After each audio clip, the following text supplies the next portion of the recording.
Hello everybody, welcome to Calls. This is the 2023 Mexico Open DFS Tactics show.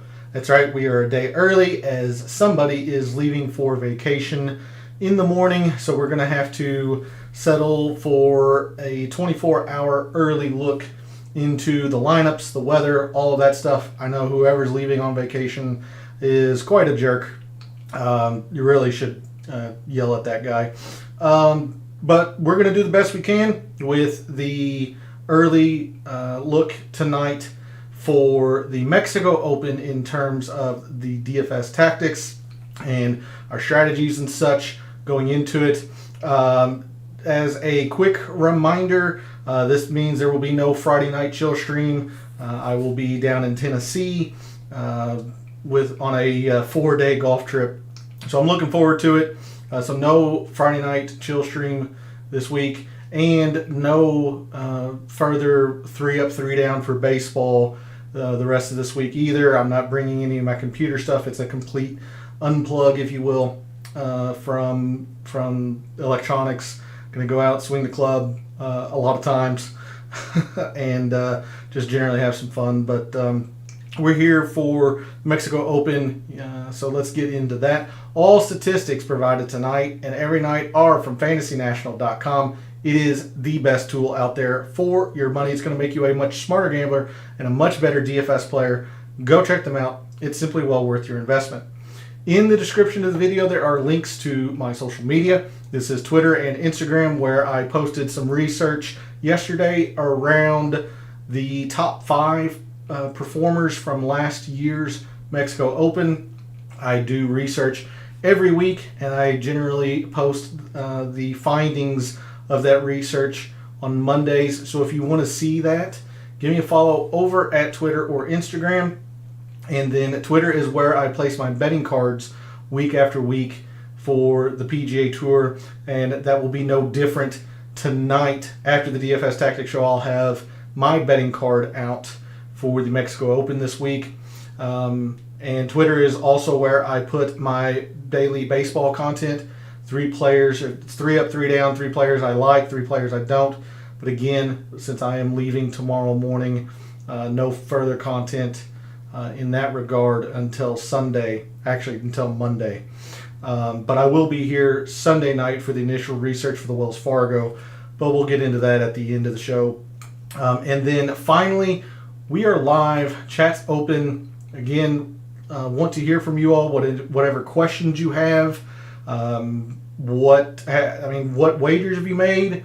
Who are you looking at early on this week? It's still a little bit early, especially for a calls week, but who are you focused on? Are you scared away by John Rahm's high price?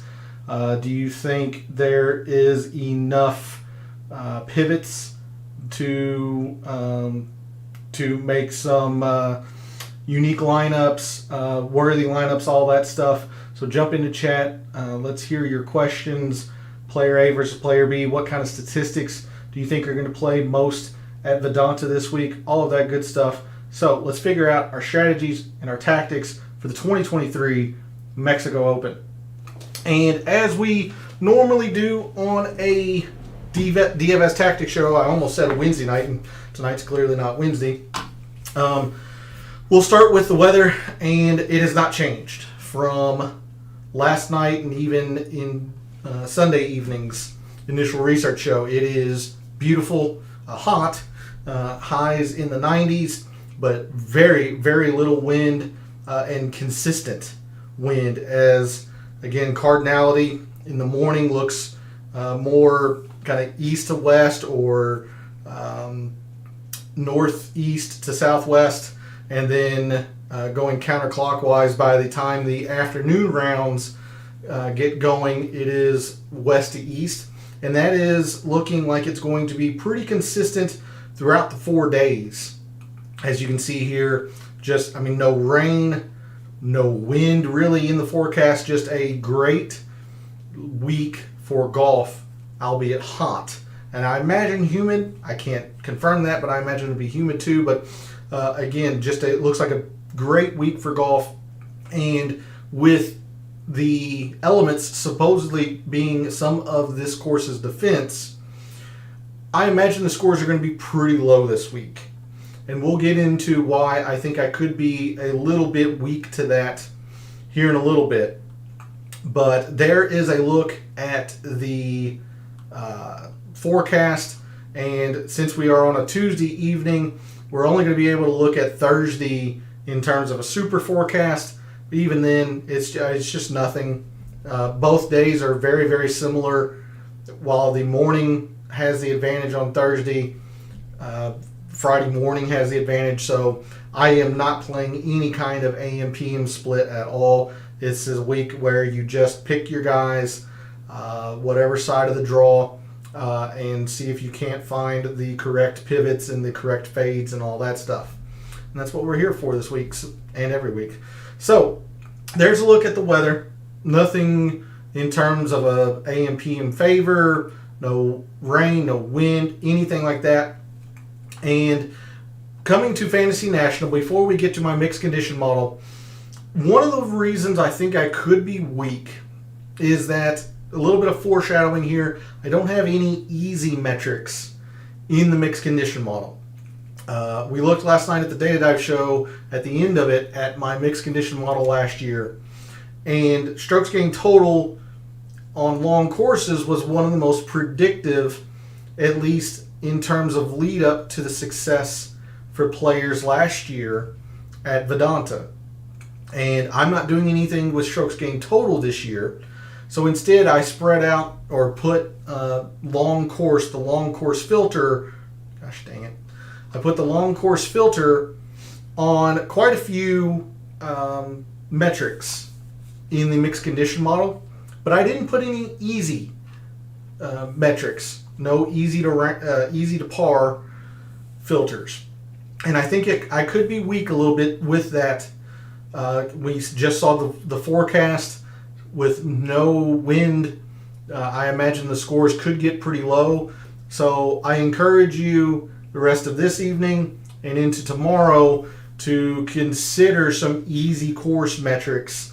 You don't necessarily have to use them, but at least consider them. And I do think it's going to play pretty darn easy. But what I do have up right now is Paspalum.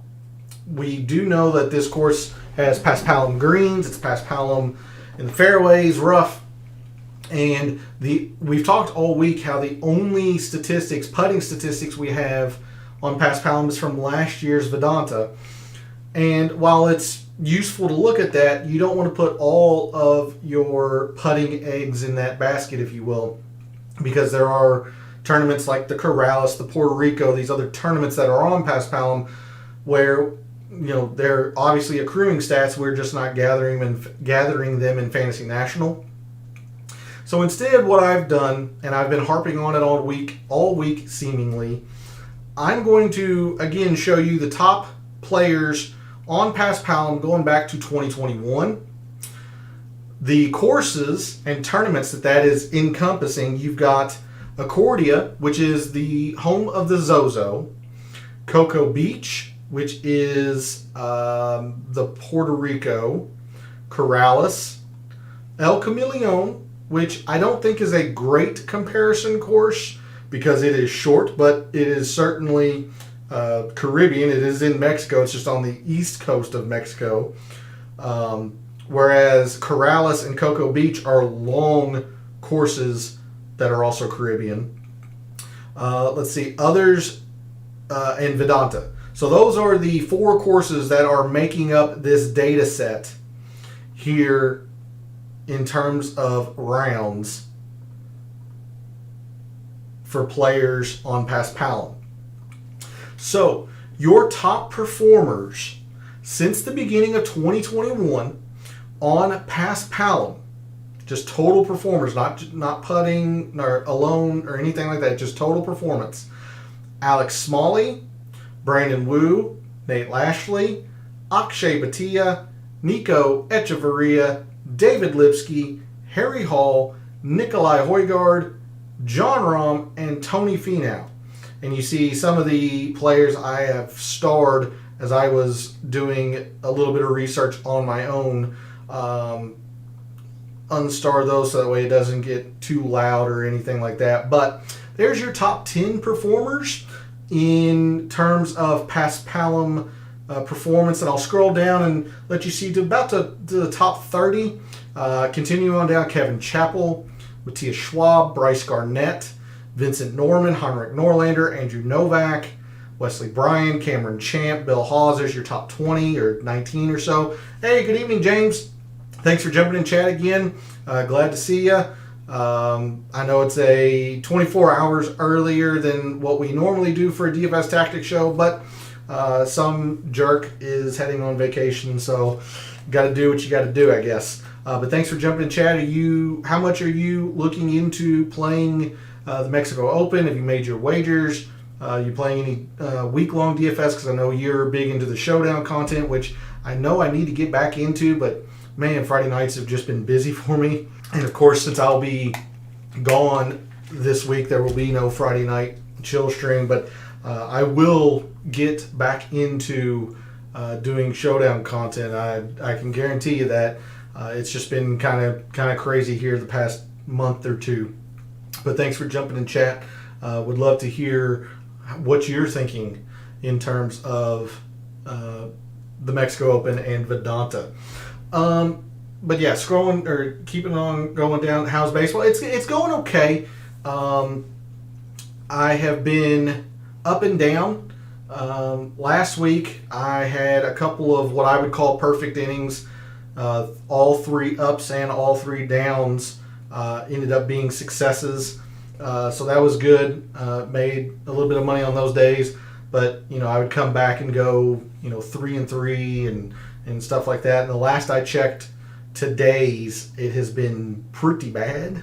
At least the pitchers that I recommended both ways, using and avoiding haven't turned out in my favor. But such as baseball, I'm enjoying it. And then my actual baseball season starts next month at the end of May.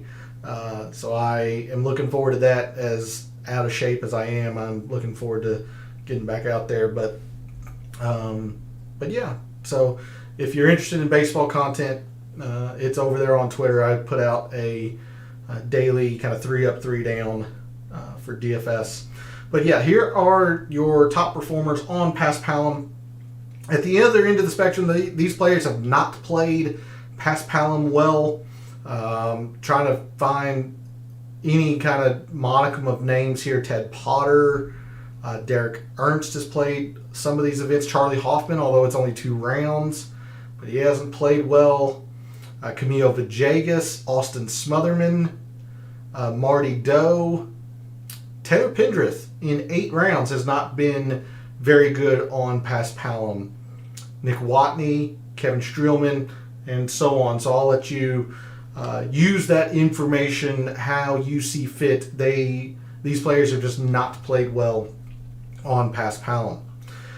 But enough of that. Let's go ahead and jump straight into the mixed condition model, because as I mentioned, I think I might be a little bit weak in terms of being weak to easy course metrics, as I don't have any easy course filters, and with no wind, I imagine the scores are going to be pretty low this week. But not only that, I'm pretty excited. I meant to mention this in the intro and kind of just got to rambling and started the show. There are a few 6K plays that I want to recommend to you all tonight. And I think I'm going to be able to show you a lineup with John Rahm that you don't have to drop into the 6Ks to use. Granted, you're not going to be able to use a 9K with him, but you're able to use a 12K John Rahm and not drop into the 6Ks. I think I've made a lineup that I would be comfortable submitting with that too. So kind of anxious and excited to show you some of my thoughts for the week. So in my mixed condition model, I mentioned all week how I've been just favoring ball strikers. Off the tee was such a heavy-handed, important factor last year here at Vedanta. I have no reason to believe it won't be again this year. So 20% in off the tee, 15% in approach. no around the green, no putting. This again spent all week talking about how I'm not going to use pass, pal, and putting, and then around the green just didn't have a factor last year. So if it does have one this year, I'll be cold or weak to that. But I don't foresee around the green being much use this week. I think it is all going to be in the ball striking. 5% in opportunities gained on long courses. I mentioned this last night, how I was toying around thinking about using opportunities gained, at least seeing the guys who are adept at giving themselves looks at birdies, whether or not they make them or not. So 5% there, I didn't want to go too heavy in that because, again, where I think a lot of pundits or the industry might be going to birdies or better, birdies gained, all that stuff. We've looked throughout the week how bogeys avoided was the more consistent metric for your top performers at Vedanta last year. So I've got 10% on bogeys avoided on long courses. Now, if you want to put bogeys avoided when it's easy, bogeys avoided when it's calm wind, choose whatever filter. Again, I have used the long course filter for all of or for any metric that has a filter. I've used the long course filter just because it was the most indicative last year in my mixed condition model. 5% driving distance, I think it is a benefit to have, but it is not necessary. A lot of the top 15, especially at the bottom end of the top 15, guys like Chez Reavie, never going to be long off the tee. These guys were able to play very well here, so it is not mandatory, but it certainly is going to help. So 5% in driving distance. 5% in greens. I did end up succumbing, I guess is the best word, or defaulting to seeing how correlating the greens in regulation were last year here at Vedanta, or at least the greens gained. So again, 5% on greens gained on long courses, and use whatever filter that you would feel comfortable with, easy, calm winds, whatever. I just think it's going to be most advantageous to use long courses. But 5% in greens gained, 5% in 200 plus procs. Again, this is a metric that I waffled back and forth with. I saw the leaderboards from last year. It didn't really show a whole lot of correlating success. But then, 40% of your approach shots come from here, so you're going to have some modicum of success with them. So I went ahead and put it at 5%. If it's more important, which I think, if anything, I think it's going to be more important to maybe err on the side of caution and going by 10%. But 5% 200 plus procs, I'm just not very comfortable with procs in general as a statistic, and that is my bias, my downfall, as opposed to the metric or the mixed condition model's fault. 10% in par threes, 5% in par fours, and I did end up splitting out the 450 to 500 only at 5%. So really you can kind of look at it that I have 10% in this specific range and then 5% in all of the par fours. But again, we've talked all week how you just have to take advantage of the par fives here. Even though this is a set par 71, you still have your full allotment of 4 par fives.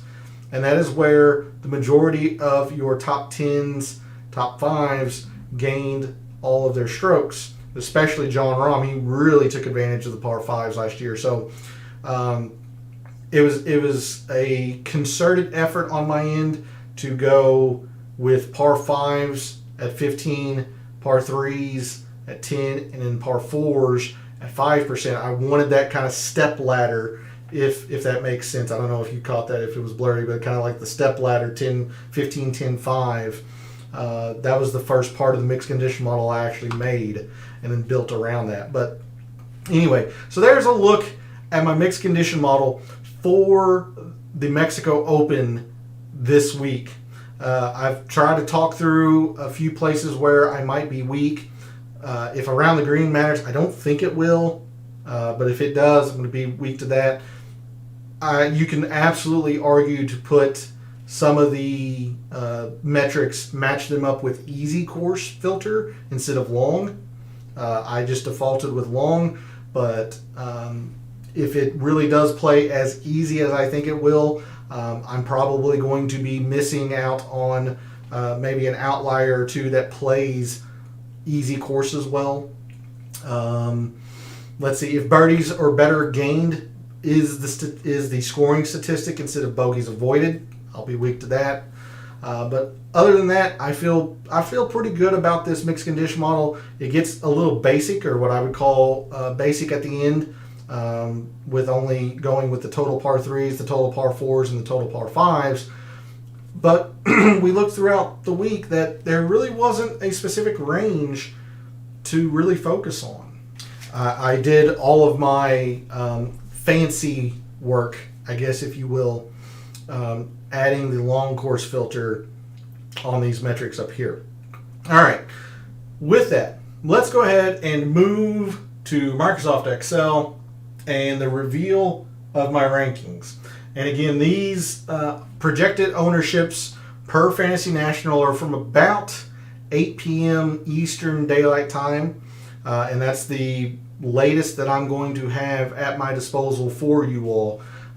So tomorrow, continually, if you remember at Fantasy National, continually update that page. If not, continually check and see what some of the pundits that you follow, what they're saying, where they think these ownerships are going to fall, because this is still a good 30 plus hours out from the start of the tournament. But my rankings for the Mexico Open goes as such. Number one, no real surprise, especially since I made the comment last night that he was number one in par 3s, par 4s, and par 5s. It's Jon Rahm, and the calculated number is so far and away better than number two that really Jon Rahm's like first, second, and third. He's just lapping this field in terms of the analytics. He's getting hurt only because he is projected 24% owned. That's the only reason why he's not first, second, third, fourth, fifth on down. But he is heads and shoulders above everybody else in this field. Second is Tony Finau. Third is Gary Woodland. And for the rest of the night, you'll probably hear me refer to the big three. And this is what I'm going to... These are the three players that I mean when I'm referring to the big three. Now, Wyndham Clark is actually a little bit higher priced than Gary Woodland, and he's getting a little bit more ownership. But everybody that I have kind of seen has been talking about Woodland, Finau, and Rahm. So when I refer to the big three, just understand this is who I am referring to. Fourth, Brandon Wu. Fifth, Nate Lashley. Aaron Rai, Patrick Rogers, Wyndham Clark, Nikolai Højgaard, and Lonto Griffin round out my top 10. You see the pure analytics numbers here, the course value, the attempt at giving players a value based on previous course performance. Again, with only 1 year, this is one of the lower course value percentages I've given so far as a part of this kind of, quote, new method that I've been trying out this year. This course value number is very, very little in terms of weight in determining the overall, and then percent owned. Obviously, we're trying to find uniqueness. No real surprises here, at least for me. I thought maybe Ben Martin might come up into the top 10, but he did miss the cut here last year. Did not play very well, so that's hurting him a little bit. You might be surprised by Nate Lashley, but again, he top 15 to this event last year. He was rated highly for me in last year's mixed condition model, and this year's going to be no different. Wyndham Clark's getting a whole lot of love, Højgaard, Patrick Rogers. So it's going to be very, very important this week to find our uniqueness, whether that is in a player or in a lineup construction way, because I am matching quite a bit of what the members at Fantasy National are seeing as well, with maybe a few exceptions. Lashley, Lonto Griffin 10th, he's not getting a whole lot of love. Grillo here in the mid 8s, 11th in my rankings, not getting a whole lot of love. But you can see, I mean, there are few players that our fellow contestants are gravitating towards early on in the week. Rahm at 24%, Finau at 22.5%, Wyndham Clark 21.5%, Gary Woodland 19%, Rogers 18%, Ben Martin 14%. There's a lot of chalk out there, so we're going to have to try and find ways to maneuver around that. So speaking of that, let's go ahead and sort on this price board and see if we can't discover where some of that uniqueness might come. So we'll sort on the salary. We've got one 12K player and one 10K player. So Jon Rahm at 12,000 and Tony Finau at 10,700. Now Tony Finau's price is not prohibitive in a traditional sense, and especially because you have a 12K play, he's really opening up your flexibility in terms of the ways you can build your lineup if you use Finau. Jon Rahm, very, very expensive for obvious reasons, but I still think I'm going to make Rahm the number one player in the 10Ks, or in the 5 digits, even if he is at 12K. Again, I mentioned his overall metric, which that column I'm hiding. His overall metric is far and away better than Finau's. It's not really all that close. Number one in the analytics, his course value is the best. He is the defending champion, and it's only been played 1 year. He is the most projected owned, but I mean, number one, just count the statistics that he's number one in that we're looking at. Number one in approach, number one in par 5s, number one in par 3s, number one in opportunities gained on long courses, number one in 200 plus procs, and number one in par 4s. So if you're counting, that is six metrics of the 11 that I have put into the mixed condition model that Jon Rahm isn't just elite, he is the number one player in this field at. So that's far and away why he is the number one player in the rankings, why he's 12,000, and why I'm going to use him. I'm hoping that I'm going to be able to provide you some players that are going to give you your uniqueness. That way you can use a Jon Rahm. And Tony Finau's fine. Again, he's second in my rankings. I'm going to be using Tony Finau. But I am much more confident in Jon Rahm this week than I am in Tony Finau. So I'm going to go Jon Rahm first, Tony Finau in the 10Ks. Both are good plays.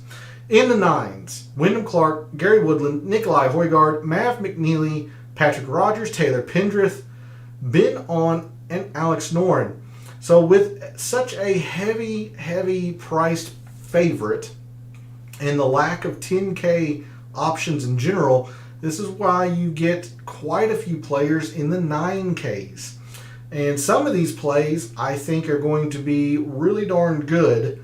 I'm just hoping they're a little bit more unique than what they're showing. So let's start with a couple of the players that I'm just kind of throwing out. Alex Noren, you see 110th. He didn't play this event last year. He generally likes easier courses. So that is something that, again, as I mentioned in the mixed condition model portion of the show, I could be a little weak to. He could be rated better if you are using easy course filter. But his off the tee number has been very, very bad. He has not taken advantage of par 5s, which you have to do here. So I am just completely out on Alex Noren, and it seems like a lot of the Fantasy National members are as well. Another player that conceptually fits this course, Taylor Pendrith, I have a little bit of reservation about this week. His iron play has not been great. His off the tee, for as good a distance as he's been really wayward, and these fairways are easy to hit. But if he is as wayward as he has been lately, it's not that he's playing out of the rough and trying to scramble for par. He's already scrambling for bogey because he's going to be in the jungle and it's unplayable. So I have some reservations about Taylor Pendrith. He's not been all that great at bogey avoidance. It's getting slightly cut off the end of your screen there. You can see the light pink color. He's 83rd in bogey avoidance. I've just got some reservations about Taylor Pendrith. Let's go to the players that I think could be interesting this week. Just because his rating is low, I don't want to ignore Mav McNeely. But again, the disclaimer of health. We've talked about Matt Fitzpatrick a lot here at the community. I've been pretty high on him. He's let me down. And then, I start factoring in his injury a little bit more, and he wins the Heritage. So, however you feel about the injury with McNeely, he didn't play this last year. Something tells me I think McNeely would be, this fits McNeely's eye. So, as much as he is rated low, McNeely's kind of curious for me. Now let's talk about the obvious-ish plays. Wyndham Clark is your third most projected owned player. He's getting a lot of love for good reason. Third in irons this calendar year. Second in par 5 scoring this calendar year. He has plenty of distance. Takes advantage of the par 5s. He's not going to be unique by any means, but he's going to be a good play. If you are looking for a reason to fade Wyndham Clark, he did miss the cut here last year. So it's only 1 year. You don't want to put a lot of stock into that. Small sample size, all of that disclaimer. But against some of these other players around his price point, he missed the cut. So that is something to be aware of. If you are looking for a reason to get away from Wyndham Clark, I'm certainly going to limit my use of him because of this outrageously high projected ownership. But I think it is foolish to not use him totally. Having said that, I play multiple lineups. So if you're somebody that's only playing 3 to 5, 10 lineups, whatever, it's going to be pretty difficult to recommend using Wyndham Clark at this ownership. The more lineups you use, the more you can kind of use him once or twice and eat that chalk for that lineup. You certainly won't be able to do a John Rahm Wyndham Clark. That is going to be matching a lot of your fellow contestants. But he is very, very chalky. Gary Woodland, somebody else that's very, very chalky. You see second in the analytics. He topped 25 here last year. Second off the tee. 7th in approach. So he's one of the best ball strikers in this field this week. Also very, very adept at avoiding bogeys. He is second at avoiding bogeys on long courses. He generally loves playing long courses. So take a long look at Gary Woodland. I would much prefer, and I'm going to advocate that you use Woodland more so than Clark if you are going to use one of these two players. And I don't like doing it because they're just under and just over 20% projected owned. But if you are debating on using one of these two, I would advocate that you use Gary Woodland. Let's talk about Nicolai Højgaard. I really, really like Højgaard this week. He didn't play this event last year, but he did have a podium finish at a very comparable course. He was third at the Corrales just a month or so ago. Now, the off the tee number isn't great. I'll give you that. But you don't have to have distance to compete here. And some of the players that aren't that great off the tee performed well here last year. We'll take a look at Brandon Wu. He has never been somebody who has been an off the tee type player. He comes here last year and really gains quite a bit in off the tee. So I am thinking that Nicolai Højgaard's very, very good, stellar approach play, his bogey avoidance, which is 6th. He's very good at par 3s, and there are 5 of those here at Vedanta. I really like Nicolai Højgaard. I'm a little upset to see him 14%, but all things considered, when you see Wyndham Clark at 21.5, Gary Woodland at 19, I will accept 14%.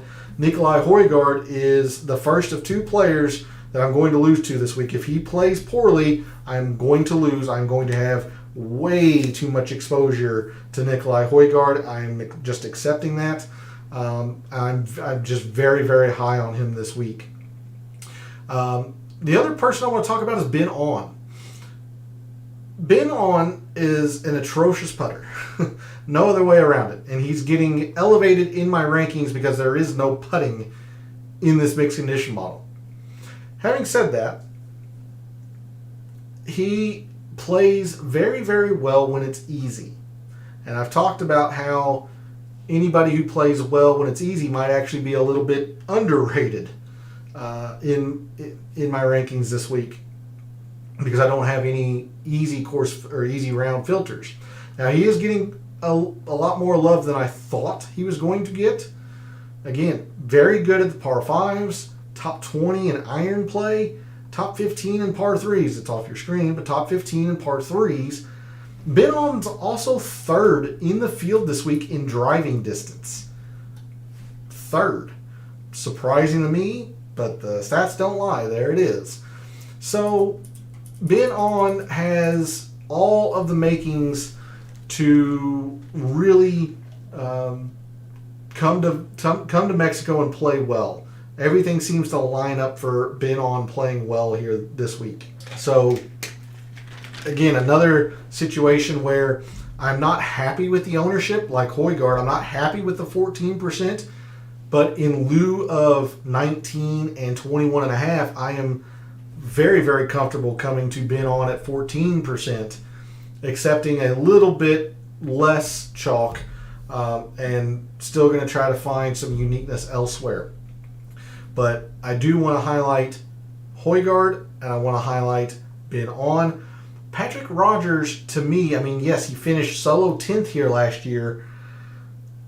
Rogers, okay, I mean, 18% is way too high for me, so I can't say Rogers is a full fade. I'm sure I'll have him once or twice, but he's kind of like Wyndham Clark. I'm going to absolutely limit my exposure to him.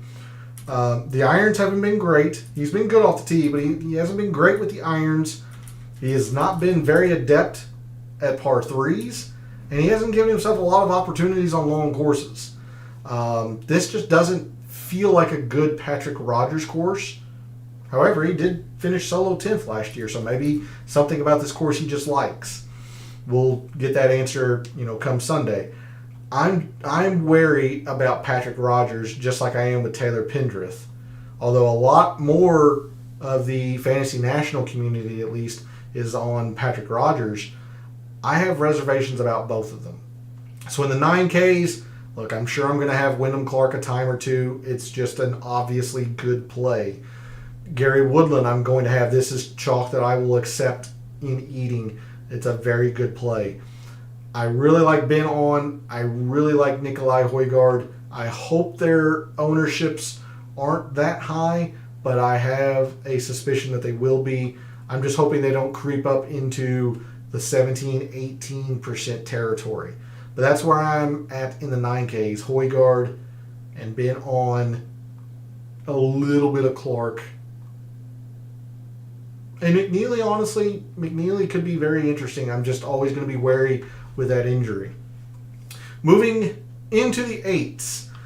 Our fellow contestants are gravitating a lot towards Stefan Jaeger, makes a lot of sense. I mean, he's top 10 off the tee. He's top 30 in iron play. And he also top 15 this event last year.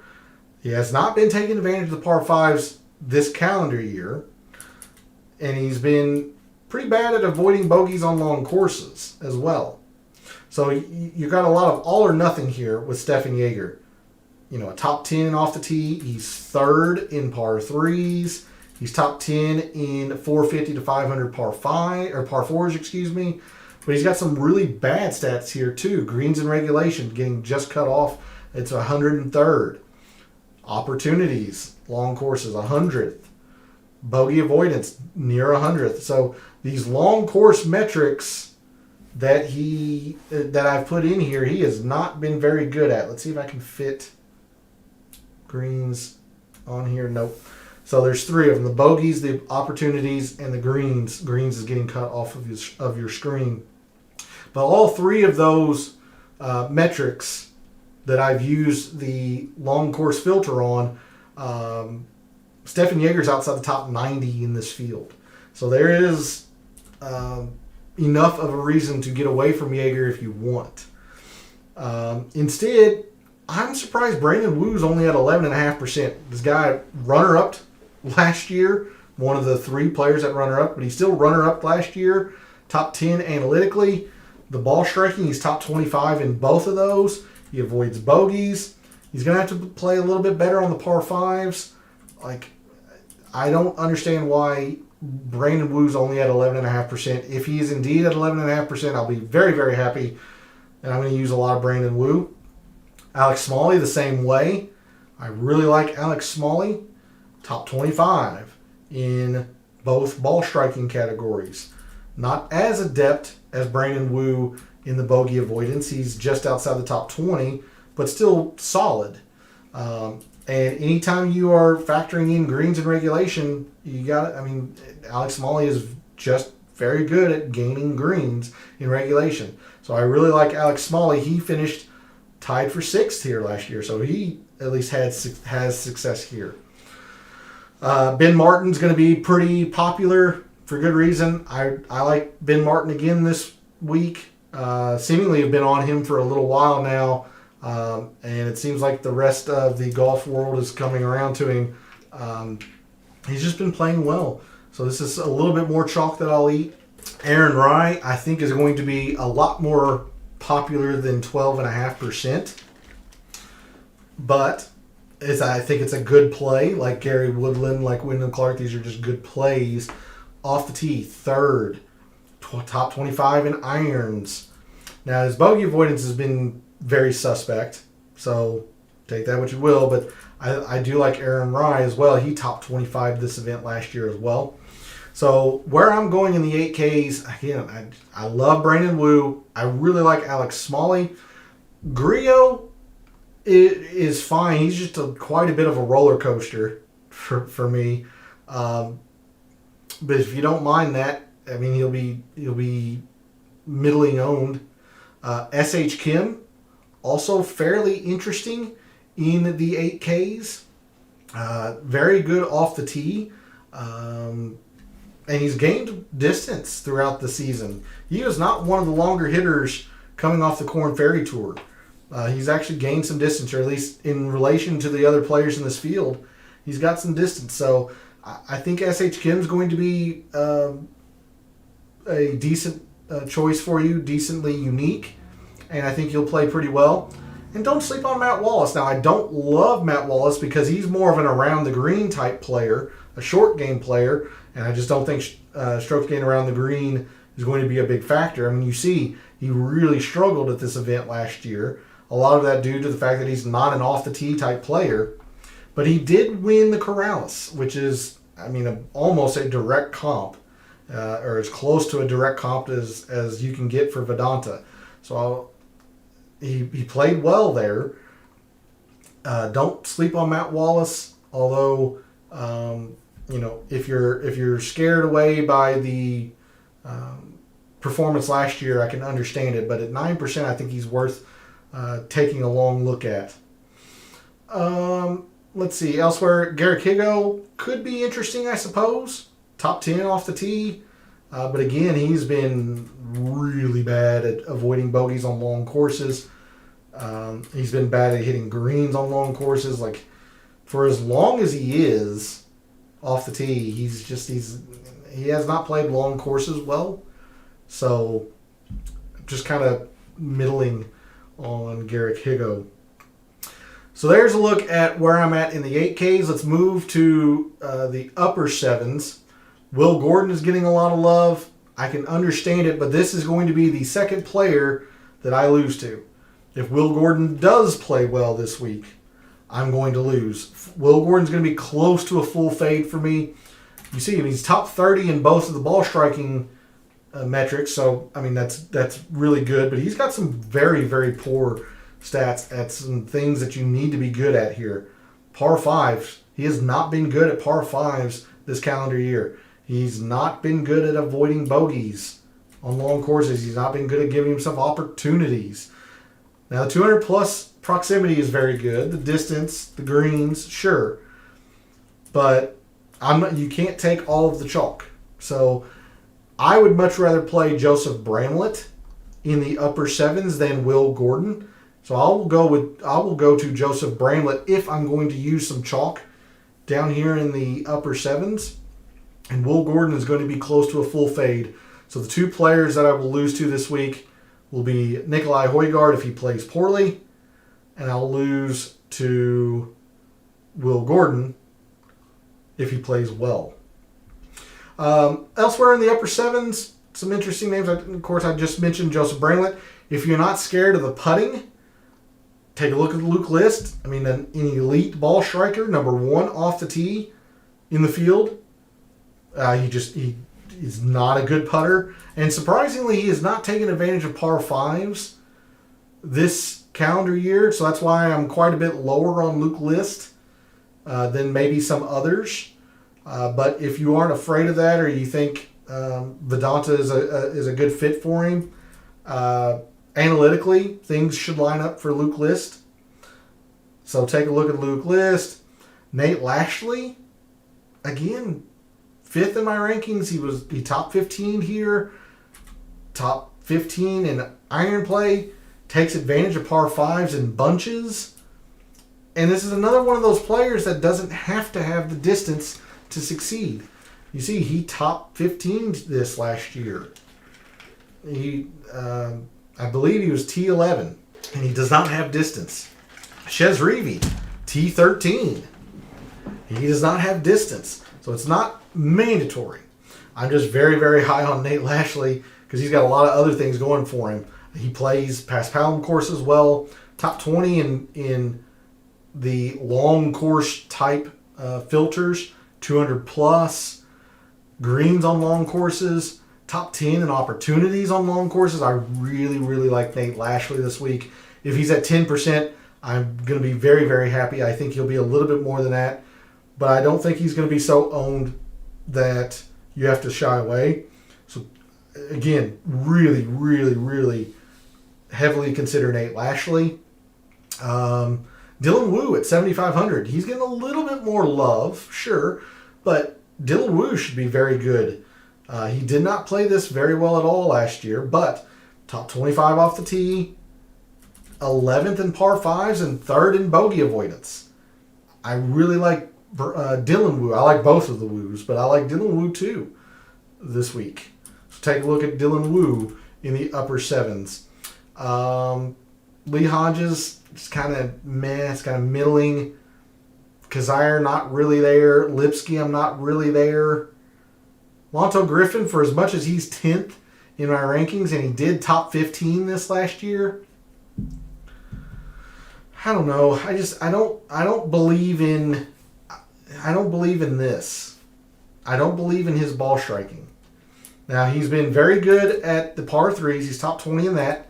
He's been very, very good lately since 2021 at giving himself opportunities on long courses. But again, that kind of coincides with this. I'm a little skeptical of Lonto Griffin. I'll use him just because he's 10th in my rankings and at sub 8% in ownership. But I have I have some reservations on Lonto Griffin. So in the upper sevens, again, it's chalky, but if you're down here, I'm going to advocate you use Joseph Bramlett more than Will Gordon. I love Nate Lashley. I like Dylan Wu a lot too. I like Eric Cole also. I just like Dylan Wu a lot better. But I like Eric Cole as well. Moving into the low sevens. Akshay Bhatia should be pretty good. I mean, he top 5'd, maybe it was runner-up, the Puerto Rico. Maybe it was the Corrales. I can't remember. But, I mean, he's played Caribbean-style events very well. Top 15 in irons, just outside the top 30 and off the tee. He should be pretty darn good here. Number 2 in par 4s if they actually do end up mattering a little bit more. And he's also number 1 at par 4s from 450 to 500 yards. So I like Akshay Bhatia quite a bit this week. Vincent Norman coming off a pretty solid Zurich Classic. The iron game's a little sketchy, but 36th off the tee. He's top 10 in distance in this field. So you at least know Norman has the length to keep up here. I think Norman will be pretty good for Vedanta. Kevin Chappell. With all of these focus on par 5s, take a long look at Kevin Chappell.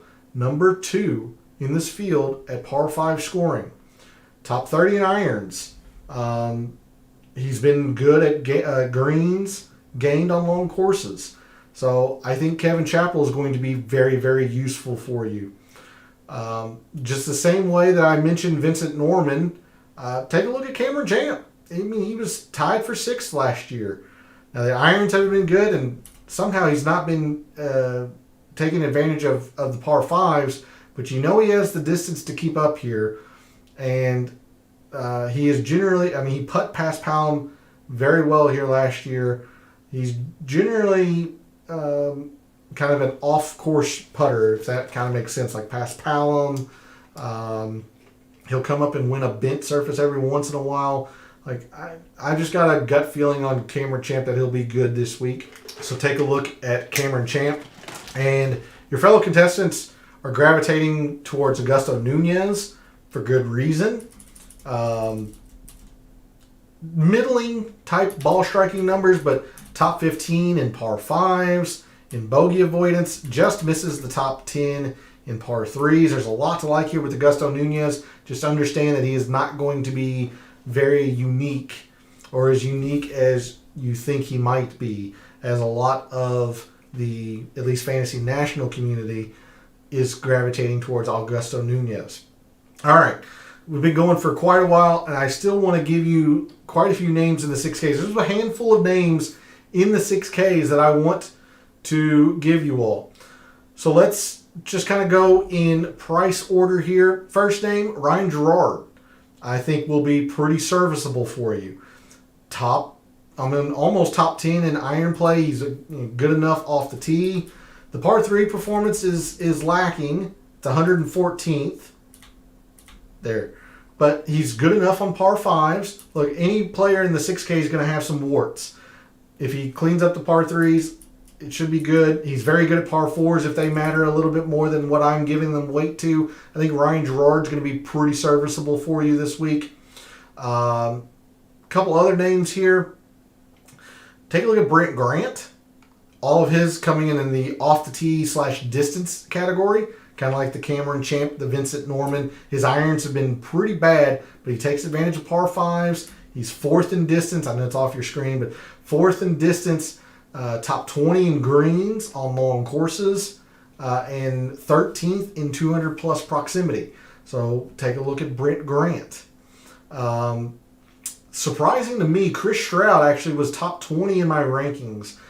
I don't know how I feel about that, but look at the metrics. At least these first 4.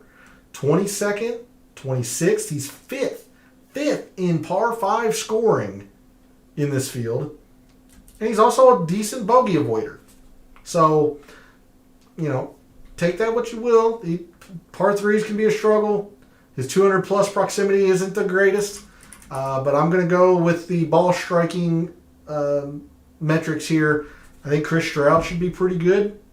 A couple more. Bryce Garnett, he just plays Caribbean courses well. He just plays Caribbean events well. Nothing's going to stand out analytically. I mean, those three are, middling to poor.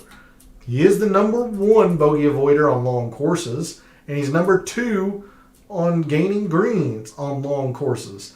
Again, this is a play of a comp course. I mean, I think this is a T33, so he at least made the cut to a middling finish at Vedanta last year.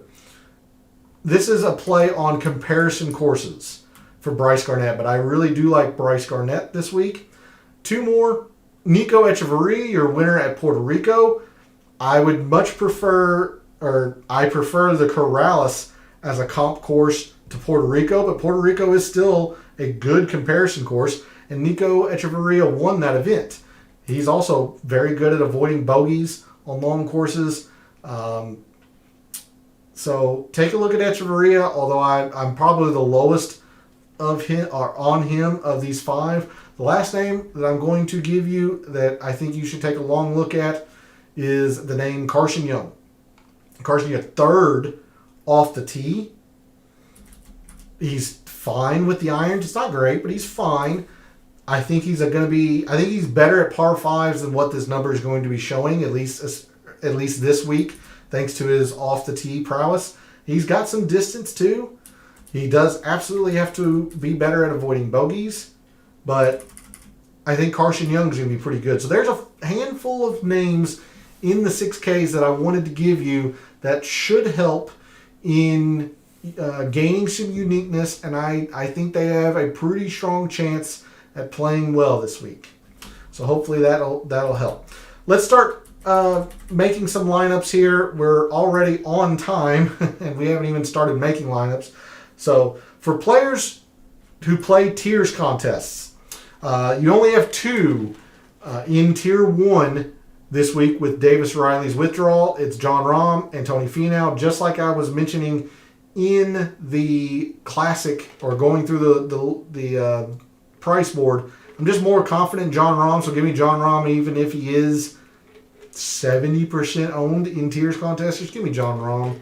If you really think you're going to gain a whole lot of uniqueness on Finau, I don't hate it. It's John Rahm.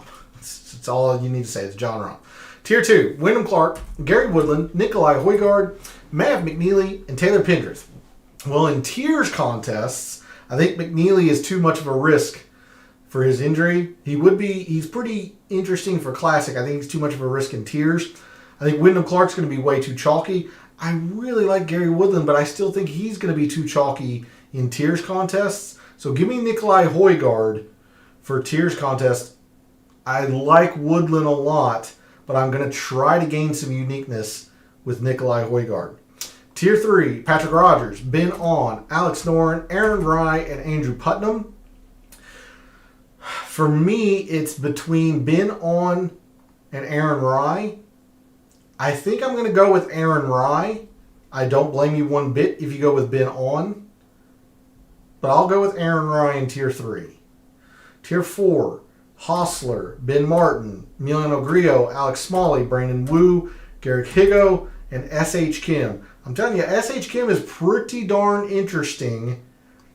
He's a little bit of a wild card, but I really do like his chances this week, but it's really hard to pass up Brandon Wu, especially if he's at this 11% owned. If he's anywhere near, I'll say 15% in a tiers contest, you got to go with Brandon Wu. If you think he's going to be too chalky, take a long look at S.H. Kim. I mean, Ben Martin's also a very, very solid play, but I think he's going to be chalky, potentially like Brandon Wu.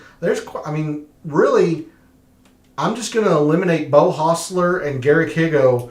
I really like the other 5 in Tier 4, but if I'm going to rank them, I'm going to go Brandon Wu first. I'll probably go S.H. Kim second, thinking that he's going to be really darn unique. I'll go Smalley 3rd, Grillo 4th, and Ben Martin 5th, only because I think Ben Martin's going to be really damn chalky in Tier 4. but it's a good play. It's an obvious one. But give me Brandon Wu in Tier 4. Tier 5, we have Stephen Yeager, Matt Wallace, Mark Hubbard, MJ Duffy, Robbie Shelton, Will Gordon, and Lee Hodges. I don't like a whole lot here. I mean, if you want to go with the comparison course thing, Matt Wallace won the Corrales. I don't know how that's going to translate here, only because Matt Wallace is a short game player, and he didn't play this event well last year. If you want to go with the success of last year, go with Yeager. He's probably going to be pretty darn chalky, though. Robbie Shelton's kind of interesting. Give me Yeager. I think going Højgaard. This might be a little bit of wishful thinking. I think Højgaard and hopefully Brandon Wu will be enough uniqueness that I can take Yeager in Tier 5. If you don't think it is, Robbie Shelton. Or then take Robbie Shelton. Finally, Tier 6, Vincent Norman, Charlie Hoffman, Henrik Norlander, Eric Van Rooyen, Harry Higgs, Peter Malnati, and Cameron Champ.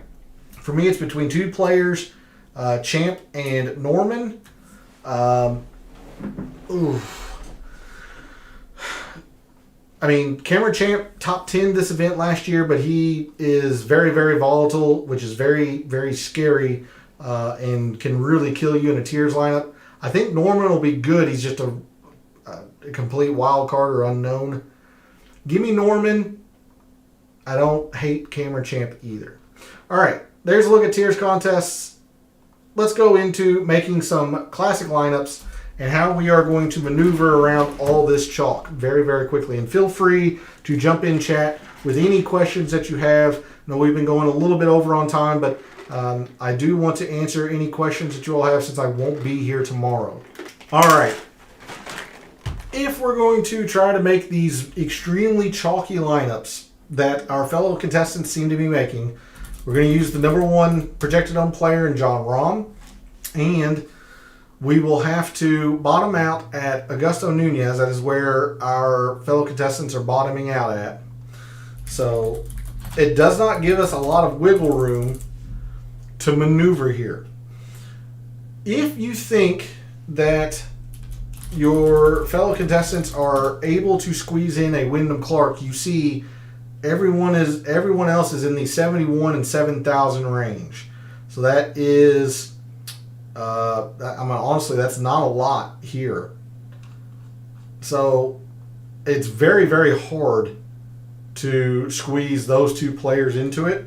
Instead, what I think's happening is they're probably dropping down to Patrick Rogers to give them a little bit of breathing room. Shoot, they might even be dropping into the 8Ks. So John Rahm, Patrick Rogers. We'll try Rogers. Let's see. You've got Batia and Dylan Wu at 74 and 75. That's getting double-digit love. Batia, Dylan Wu. What's that leave us with? Well, it would help if I could spell.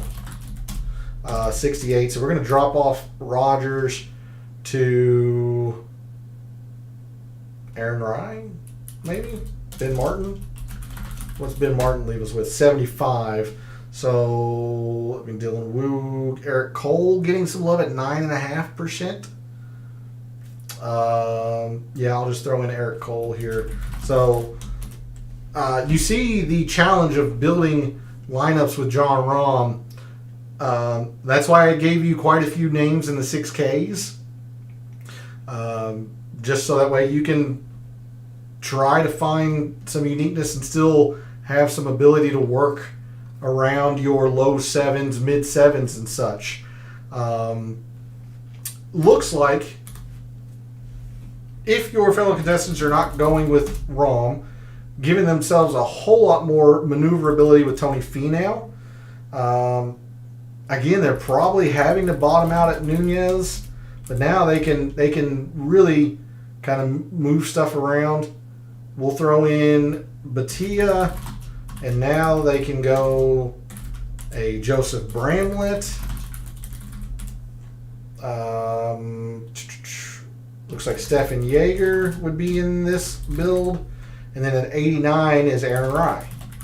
So there's a lineup that is using, again, another player in the big three. It's just not Jon Rahm, but they're still not coming down into the 6Ks, and you're at 14%. So it's not great, not where you want to be. Lastly, if your fellow contestants are thinking they're going to be sneaky and avoid Rahm, Finau, and Clark,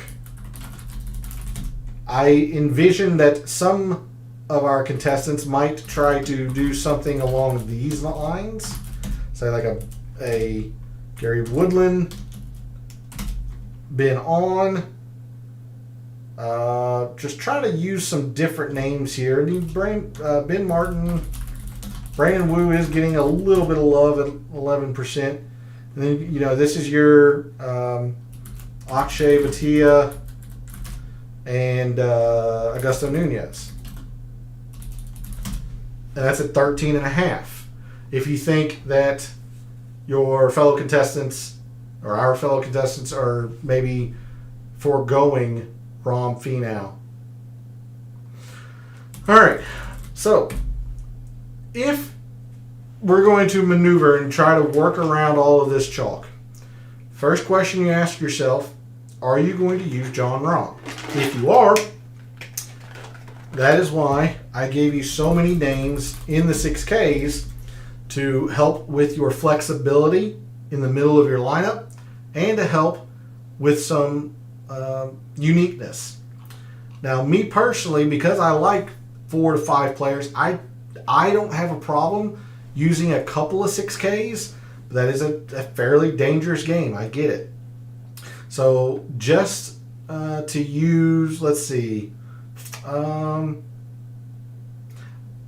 pretty comfortable with all 5 that I mentioned. Gerard, I mentioned Brent Grant, who's getting a little bit of love at 6.8. Chris Stroud, I mentioned Garnett, Echeverria, who's I'm probably the lowest on, and Carson Young. So I gave you 6 names there. I feel really good about 5.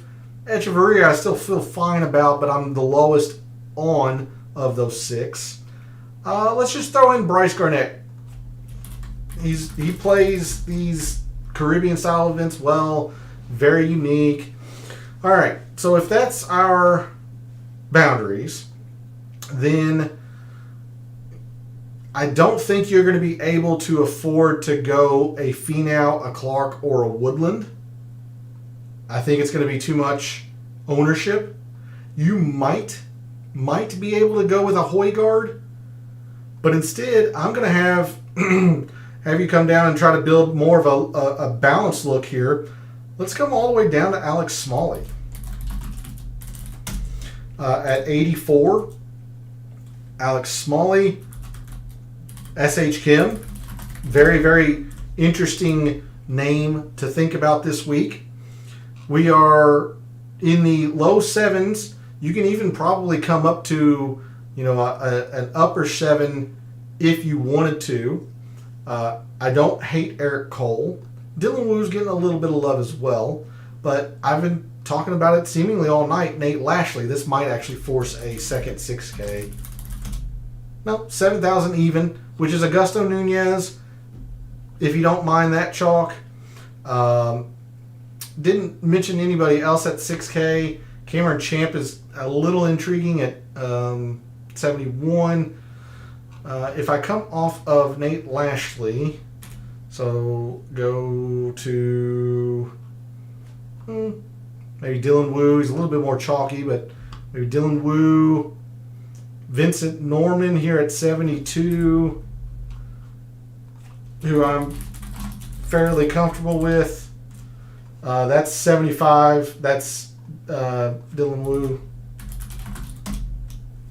So there's a lineup that I have been kind of fumbling around with, or at least a shell. If I'm wanting to use Rahm, it's nowhere near the 13 to 14 percenter in your GPPs. You're going to be pretty unique depending on which 6K choice you make.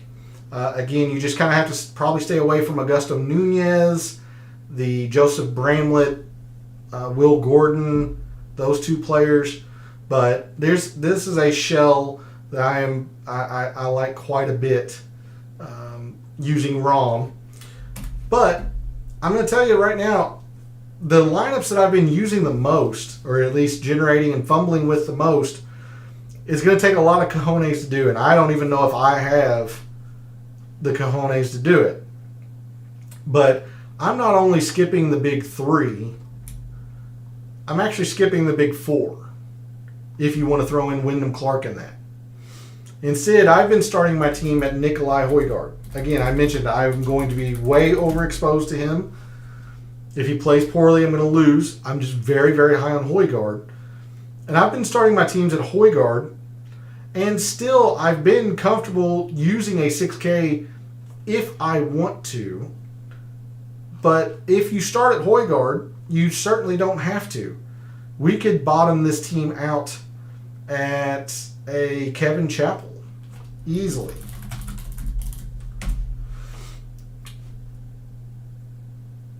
We used Vincent Norman, Akshay Bhatia, who's getting a lot of love, but somebody I still think is going to be pretty good. And we're into the, mid to upper eights per player here.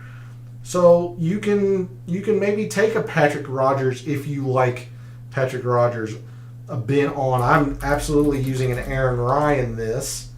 I mean, it gives us 8,500 per. I would go Ben Martin and maybe Brandon Wu, 85. Yeah. So a little bit more on the projected ownership side because I'm using, a couple of players that I'm high on that just a lot of others at Fantasy National are using. But you can easily move around some of these names and get lower ownership. If you are willing to take the chance, like Emiliano Grillo, that drops you under 11% just right there. If you want to come off of Bhatia, use Vincent Norman. That would drop quite a bit of ownership. Eric Cole is somebody else that I've liked quite a bit. You're already starting to move into that 10% magic number. The last lineup that I'm going to show you all is the double 6K, which I don't mind using this week, only to really ensure that I hit or get the uniqueness. But it's certainly one of the bigger risks, if you will. I believe we use Garnett. I'm going to use Echeverria. And again, just use whichever 6K, 2 6Ks you like. I'm going to go with Echeverria, and I'm going to go with Chris Stroud. And really try to get as much uniqueness in this as I can. Because what I want to do, I'm going to go Rahm, I'm going to go Woodland, I'm going to go Nikolai Højgaard. And this actually might be too much still. Yeah, still too much. Damn it. I'm going to go Højgaard. Again, use Woodland or Wyndham Clark. I'm going to use Højgaard because of the less ownership. But I'm going to try to squeeze in as much in this upper portion as I can. I'm even going to try to squeeze in an 8K in Brandon Wu. Can't really do it. If you're comfortable doing 3 6Ks, then have at it. I can't even do that. But Joseph Bramlett gives us 7,300, which is Vincent Norman territory. It's Kevin Chappell territory. I'll just throw in Kevin Chappell because he's unique. There's your 10%. But I'm trying to squeeze in as much as I can by using those 2 6Ks. So that's what I have for you. James, thanks for jumping in chat. We really appreciate it. We'll get back onto the showdown content here soon. As soon as Friday nights start calming down and I get back from vacation and all that good stuff, we'll start the showdowns.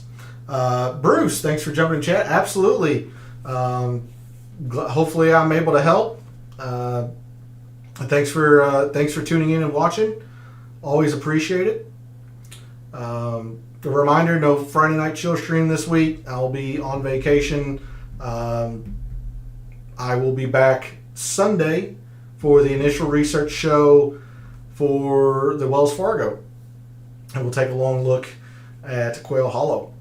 But James and Bruce, thanks for jumping in chat. Thanks to everyone out there who tunes in, watches, listens, supports the channel by liking the videos, commenting, subscribing. I always appreciate it. I love what I do, taking an in-depth look at statistics and trying to win a little bit of money in the process. So thanks for supporting the channel. For all of the wagers you've made this week for the Mexico Open, for all of the DFS contests you entered this week for the Mexico Open, for this weekend, and every weekend, may all your bets be profitable.